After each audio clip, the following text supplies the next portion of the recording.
Okay, so our card for the energies that you're dealing with, and we'll read both sides of this. The North Node, where the eclipse is, it came out the right way around, so that will be the effect, the positive effect, the right way around.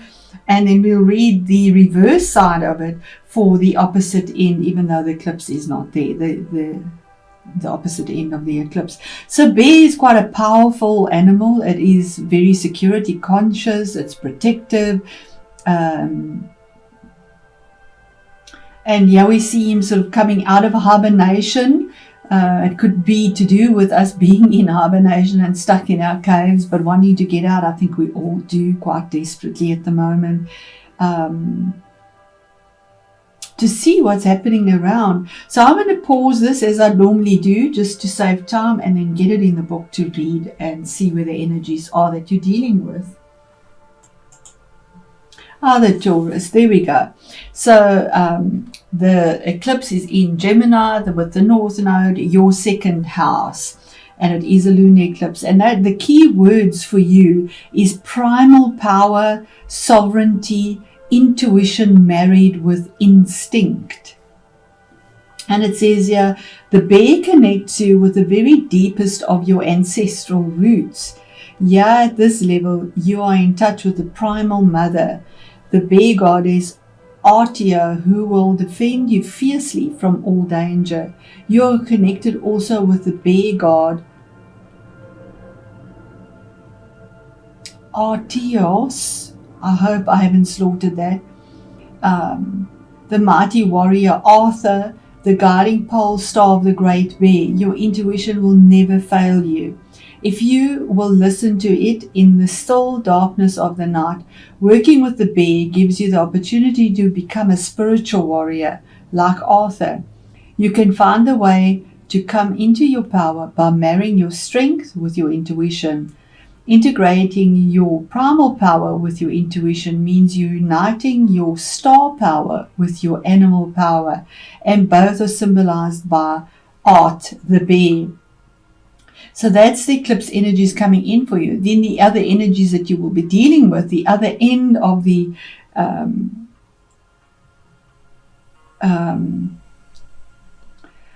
nodes, we have the North Node and the South Node, which is in Sagittarius, is the reverse meaning of this card. And this is a clear warning that you must not take, so this will be for the 8th house, because the right sideway is for the 2nd house.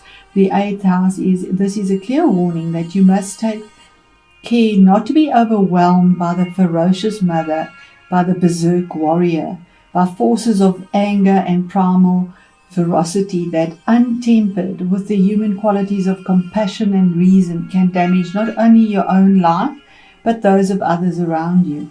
Art brings a strong presence and great reserves of power, and with perseverance you'll be able to integrate your spiritual, intuitive qualities with your primal, instinctual qualities. Isn't that beautiful? Especially with the 8th house, and as a warning not to be overwhelmed by that ferocious mother, that, in other words, all the things that are happening to us, possibly COVID, whatever is happening, and wanting to protect what we believe in. So thank you for that, Spirit. Let's go into your reading and see how that resonates for you. Okay, so we'll start off with the Hierophant, which we explained. You could be dealing possibly with another Taurus or with a Leo, that's a possibility, or maybe even an air sign or a water sign. You have all those energies in here, so right across the zodiac. But here's basis of change, something that is solid, something that is fixed. You might want to change your belief system, because he deals with religion as well, on an emotional level. Then we move on to the King of Pentacles. Now this is the first half of the month, and from there it is the last half of the month of November. King of Pentacles is your energy. He's a king. He's a mature energy. He takes care of his resources, his security, his finances, his comfort, his family, his business. a very good businessman. Whatever he touches turns to gold. And that is because he's detail orientated. He doesn't just breeze through details. He'll make sure that all the facts are in the right place to make a qualified, detailed decision or choice to rule his kingdom. Now, when I say his, it doesn't matter about the energy. Kings are changes on the outside. It could be somebody that you are working with, or it could be your own energy, but there are changes on the outside that are very grounded and earthy. It is your energy here.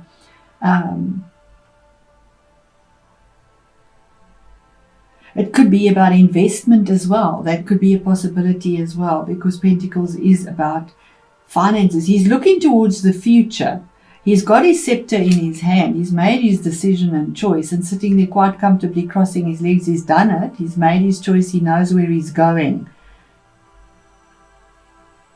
And possibly by the new moon. And we do have a new moon. If I'm not mistaken, it'll be in Scorpio, November. Possibly there could be a change of something with finances or security, that you'll be dealing with, or investments. And here's the Knight of Swords, and this again could be somebody or your own energy. If it is somebody younger, maybe in the late 20s, early 30s. Excuse me. Let me just have a drink of water here. Sorry for that. Okay, so the Knight of Swords, as I said, could be somebody between the late 20s, early 30s, somebody that has a goal and intention that goes forward for something that they want clarity on. It could be about a contract. It could be about a new vision. There's a light on the sword and there's a falcon there. So there's some sort of focus on something. Normally we see this horse charging in, but in this deck he's standing ready to take the next step. So it is coming from a place of not chaos, which is normally the case with this knight.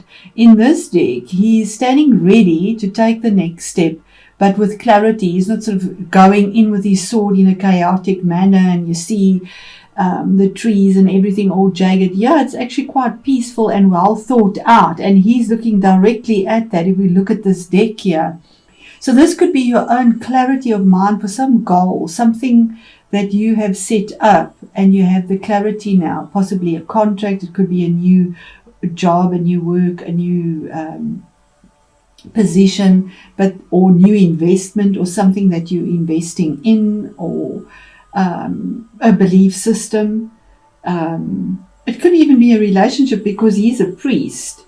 So that could be something to do with with traditional values, and he has this clarity of mind because we have the light on that sword lifted on high. The shield is on the back, so he's not protecting. We have the wings of Mercury on this helmet, so there's information here or clarity that has been a focus that is finally there, and the horse has now received it. He's clothed in blue, so it is truth there. In the middle of the month, and what Spirit wants you to know is that the World card, now that's a 3, it's card 21 as well, the card number, but it's a 3. So there's growth and there's movement. There's a formation of something. This is about stepping over a threshold because something has closed. It's gone full circle. It's completed. That was very challenging. That possibly dealt with the past, but it's final, and you the victor. This is victory over something, and we see her here with her foot right over the threshold, and the other one is already lifted with the light beneath her, feeling elated. She's pushing forward. Her chest is pushed forward, pushing forward. With the wind in her hair, and there again we have this new moon again. I do believe that something significant comes through for you, Taurus, with the new moon, that there's victory over something that has been there for a long time. It is the last of the major arcanas, and it signifies victory with that laurel over something that has been difficult. It also signifies travel, but I doubt that that's very possible at the moment with the restrictions that we have. But those are the energies here, and this is a general reading. But this could be a travel of emotions where you have victory as well. Then we have what is hidden. What is hidden and what you're not aware of is that there's somebody that you could be dealing with, and this is another king, another mature energy that is very strategic, very diplomatic. It comes from the heart. It's water energy, emotional, and guided by Saturn. So Saturn is in Capricorn and has been there for the last 2 years.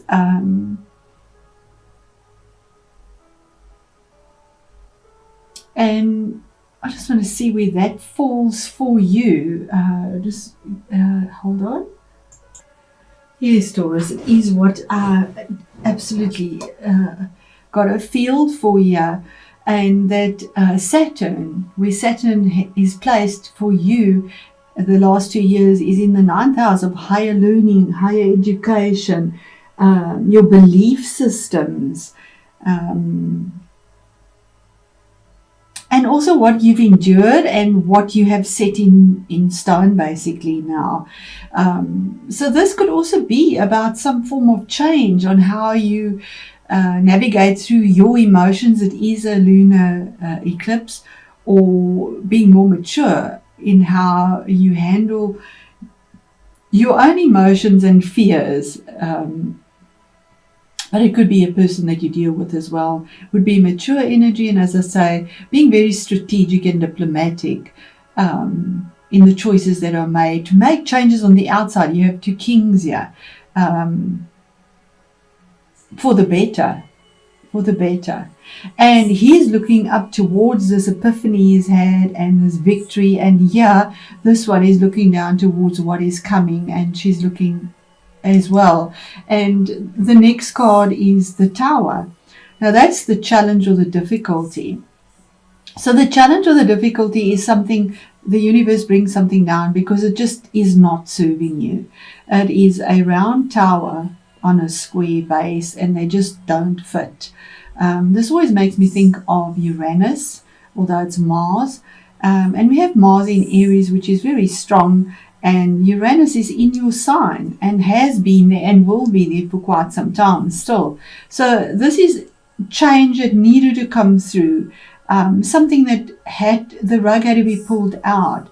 It can be sudden and can be traumatic, but it's always for our improvement. And when you're looking at it there emotionally, Saturn has brought stability. It's something you can handle. It is an offer also by the looks of it. He has an offer of something in his hand, of emotional security that is brought through as this that doesn't serve you comes to an end, or there's a sudden epiphany of something that comes through that wasn't expected. It needn't always be traumatic, although the Tower is traumatic. I feel that it could be something that is just suddenly brought to you. And then we have the Strength card. Now the Strength is having, and she's looking at this, he's looking, so emotionally strong. He has the strength to have the conviction to stick to whatever it is that you need to do. And strength is all about having the courage from within, listening to your intuitive guidance, that gut feeling, and not just losing hope or faith and sort of going off and being fearful for the things that you feel threatened by, the beast or the lion, or the things that you are afraid of. Because the things you're afraid of, if you come across with grace and with patience and with understanding and intuition, that gentleness and love allows you to tame those beasts that you are carrying or fighting, or that you see is so significant in your face, and takes you through. In fact, he becomes your friend as you're growing the strength. You have the strength and the courage to do it as well. This card number 8. 8 is a significantly strong number. It's a power number. The Tower is 16, which is 7. So it's a choice, a sacred choice that is made between emotions and the strength and courage to do what you need to do, because you have your epiphany here. This is such an exciting reading, so positive. So positive. It could have something to do with your home as well. It could be, it could relate to the weather. The Tower for me often comes up with home. Maybe you have an epiphany about home, something there that you need to have the strength to fix. It could do with water, because we have a storm and he has water there as well. And we do have quite crazy weather out there at the moment. So it could possibly be something like that as well. Because traditional values, it also deals with your property, your second house, but it is lunar, so the emotions around that. So Spirit, what is the a further clarity please on the Hierophant for, there we go, information that is, it could be about a career or a new relationship, because it's fire, it's wands. The Princess of Wands is information that comes through that's very pleasant and warm, and it deals with fire, and fire reaches up all the time. There is no boundary. You could be dealing as well with a new relationship that comes through, that's set now. Investments would definitely come through as well, well-made investments, but it also could be dealing with children, maybe christening, baptism, anything like that. But it's very pleasant energy and news that comes through. Then we have now the King of Swords, from the Knight of Swords to mature energy. He's all about knowing where he wants to go. He's been sitting, contemplating. We see him holding his chin there, about something that he desperately wants clarity on in truth. And the same thing there, the blue clothing. Both these decks are so similar. But yeah, he's mature. Yeah, he got the idea. He received the epiphany. He had his focus on there. And yeah, he's rock solid. He's sitting on a rock in his truth. He's got his sword in his hand, sword of truth, to make a decision, possibly around contracts, investments, marriage, could be dealing with a legal situation as well. That could be a possibility as well, because he is a man that would be maybe in authority somewhere, dealing with authority as well. And when I say he again, I won't even go into that. It is change on the outside that is brought through intellect and absolute clarity about where you're going. And he's ready to get up. I mean, his one foot is off the floor already. He's not relaxed. He's ready to get up and do what he needs to do. And the Tower. What is the Tower about?